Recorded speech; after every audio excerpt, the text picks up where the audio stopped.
This is Barack Obama. Welcome to One Man Spanner. This is the news. North Korea is watching.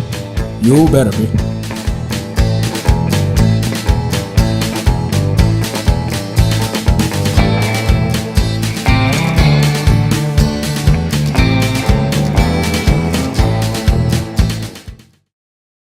Hello everyone, welcome to One Man Spanner, and this is the news. My name is Mike, and please don't mind my voice. I know I sound terrible. I might have drank something or did something. That's why my voice is a bit ruined today. But in this show I'll be talking to you about our bike world here in Kenya and things that go around it. If you need to know a bit about me, I started riding bikes in 2008. And besides riding bikes, I really enjoy fixing them purely as a hobbyist on a DIY basis. According to Maslow, there is a hierarchy of needs that every human being has. There's your food, shelter, clothing, your psychological needs, need for love, etc. You keep going up until that self-actualization level where you think you need a tiger as a pet. Bikes also have a similar pyramid. Think at the very bottom, Chinese bikes, it's the usual prices we see, 50,000, 100,000, 300,000, thereabout. And same thing with the Indian bikes. I don't think there's an Indian bike that is more, I don't think there's an Indian bike brand new which costs more than 700,000 Kenya shillings. Japanese bikes, over 1 million shillings, obviously, for a brand new bike.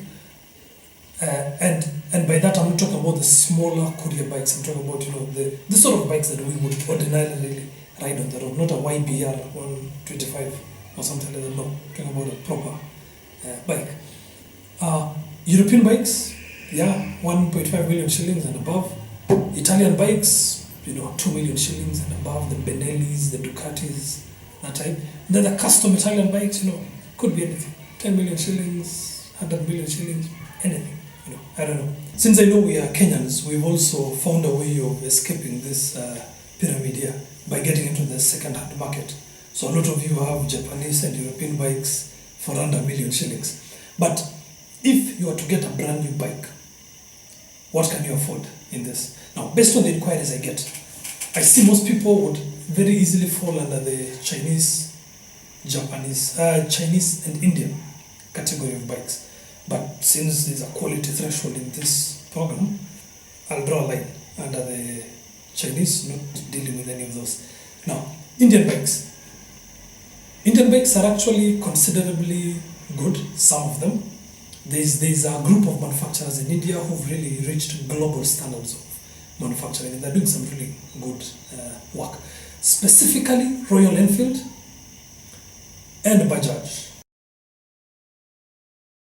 Royal Enfield is a company that started back in the day, in the 40s, 1940s.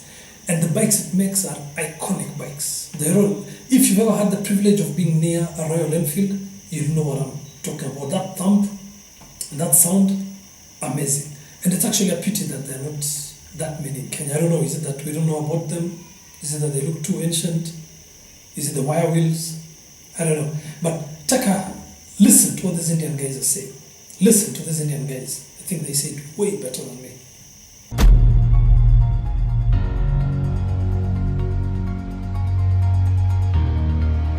I'm not really sure how this is going to go.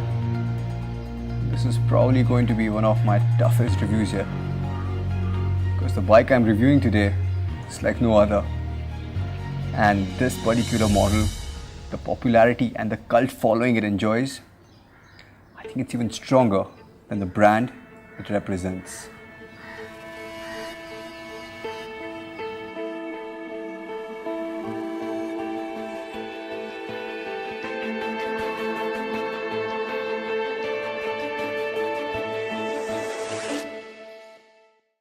As a rider, I might go for old bulls.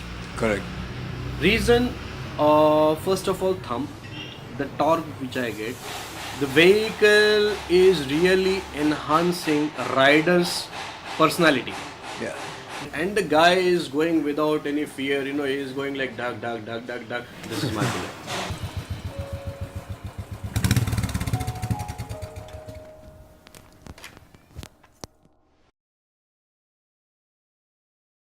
Bajaj is an Indian company that I also think is worth highlighting, and especially Bajaj right now. Their manufacturing processes and their facilities are so good to the point that they manufacture for brands like KTM of Austria and Kawasaki of Japan.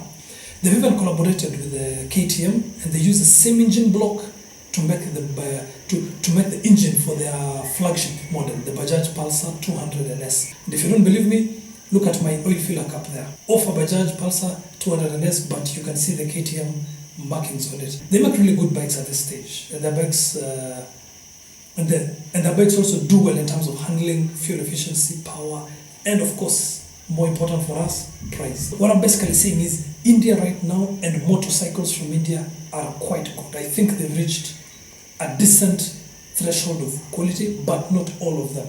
There's all sorts of other manufacturers there whose bikes are not that good. Some are even in Kenya, but I don't want to mention them. Yeah, charisma. In the next show, we will talk a little bit more about the bikes from Bajaj, just to get into a bit more detail and to try to understand why they are what they are and why they cost what they cost. Honda. This is a company that needs no introduction. Honda have recently announced that they will be reviving the African Twin name. Good news. I love that name, just Africa Twin, and then the bike itself has double lights. I would pay $1 million for those double lights. They released some images and some technical information about their bike. Of course, the Africa Twin has always been a 50-50% bike, 50% on-road, 50% off-road. I'm quite happy with the bike, although I know there's some few nostalgic souls who still want the lights to be round and made of ground glass, but times have moved. Yeah. And staying with this segment is also evolving in a similar way with the other manufacturers. Yamaha and their Tenere, which is a competitor to the Africa Twin, they're also doing more or less the same thing. Their lights evolved with a few years ago with the Tenere 660, but the Super Tenere, their lights have also evolved into that. And there's another trend that I would like to point out. Engine size. The engine sizes of these bikes seem to be going up. Like the Tenere, the Super Tenere is, I think, a 1200cc engine. The Africa Twin is now 1000 engine, up from 750, I think.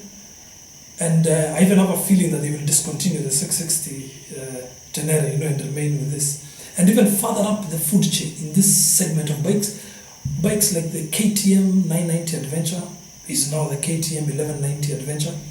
BMW 1200 GS used to be 1150 GS. There seems to be a progression towards bigger engines, and I think that's a good thing. I think they're more efficient, more power, more torque, and more abilities. Earlier this week, we ran a survey on one of our Facebook pages here in Kenya, and the point of the survey was we're trying to establish what bike size did people buy first, what did they evolve into next, and the sort of incidents they have had on the road. Wanted to try and see if we could draw a relationship with that, and we got a couple of responses, and I think it's good to share them with you. Take a look.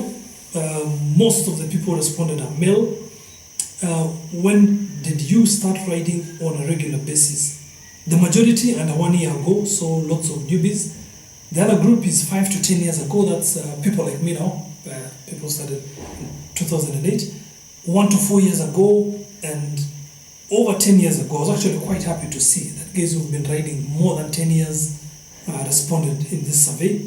The fifth question was, have you ever had any kind of fall or crash or an incident you can classify as an accident?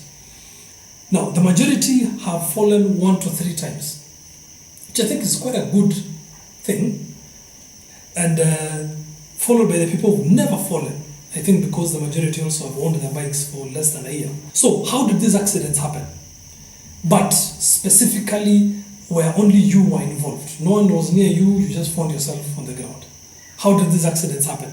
So the majority, it was because of improper use of the bike's controls. So you either grabbed the brakes too hard or you cocked up, basically. It was just up to you. That's the majority.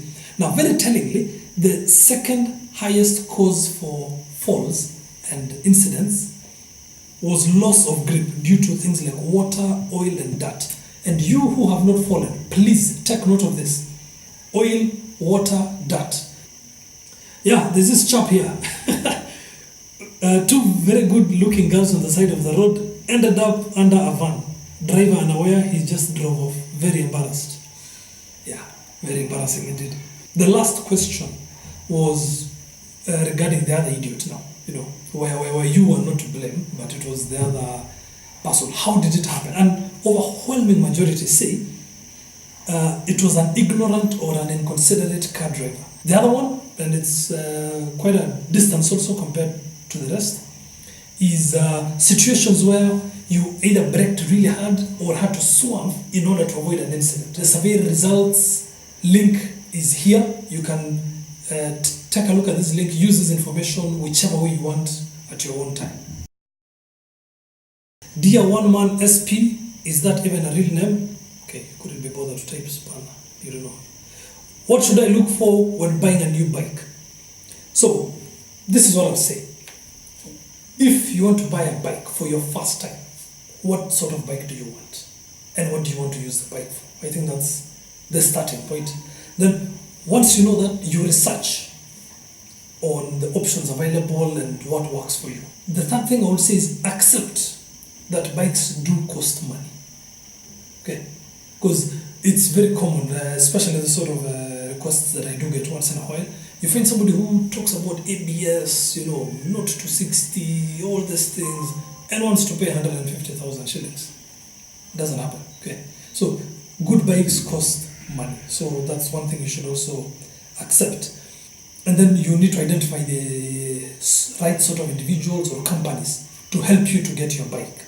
You need to take extra care when it is second-hand bikes owned by someone else, Uganda registered bikes, and that kind of thing. You need to take extra care when it comes to those bikes. Hi, how can I service my own bike? Yeah, servicing your own bike is a good idea. It's something I do advocate for, especially the basic service. Oil change, tightening your chain, adjusting your clutch, all those things. Those you can do on your own. So the first thing I would say is find a good source of information. So you can either buy your bike's service manual. If that's not available, you can simply go to YouTube or anywhere on the internet and try to find the relevant information to your bike. You need to get the right tools, but again, tools can be expensive. So it's about rationalizing. It's about knowing, are you really willing to go all the way to get these tools or not? So it's up to you. And then I would say this. There's bits of bike servicing that you need to leave them alone or take them to a specialist. Or if you want to do it by yourself, be aware about the potential consequences. Those I would recommend that you work with somebody who knows what they're doing. However, if you're confident in your own ability and you can read and you have the right tools, then go ahead to do it. What's up, you guy? How can I teach my GF to ride a bike? For real, okay.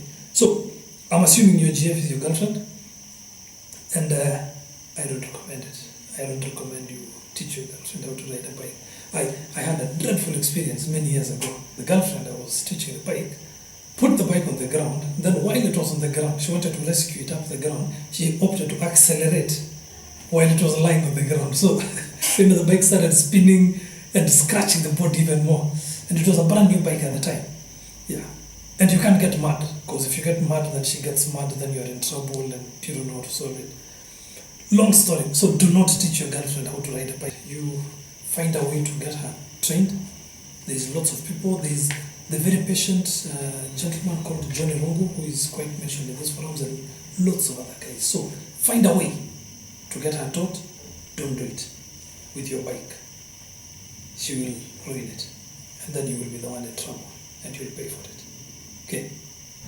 See you next time.